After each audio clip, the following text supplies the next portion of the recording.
Saudi अरेबियाचा काफला कायदा रद्द झाल्याची बातमी आली. साधारण यावर्षी जूनमध्ये तो झाला. तर हा काफला कायदा असा होता की तिथं कामाला गेलेल्या लोकांचे पासपोर्ट, तिथे जे कामाला ठेवणारी लोक होती ती ताब्यात यायची. मग त्या माणसाला तिथलं पटलं नाही पटलं, एखादी गोष्ट नाही त्याला तिथं काम करावं असं वाटलं तर तो परत येऊ शकत नव्हता त्यांना विचारल्याशिवाय त्याच्या मनाने. मग हा कायदा आता रद्द झाला आहे. तर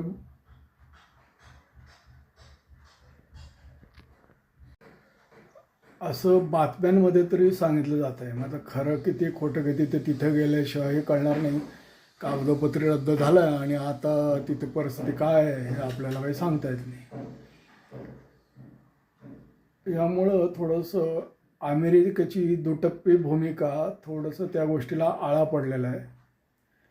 अमेरिका स्वतःला फार लिबरल म्हणते आणि सौदी अरेबियाचे संरक्षण पुरवते. मग सौदी अरेबियाला संरक्षण पुरवून आतमध्ये काय चाललं आहे त्या गोष्टीकडे कानाडोळा करते.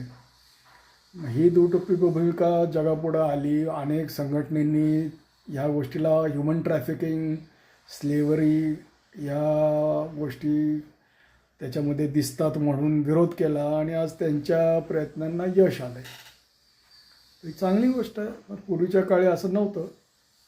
कितीतरी त्या ठिकाणी अनेक कारणांनी लोक जातात नोकरीला. काही लोक म्हणतात 2 वर्ष काम करू, नंतर 2 वर्ष दुसरीकडे जाऊन काम करू.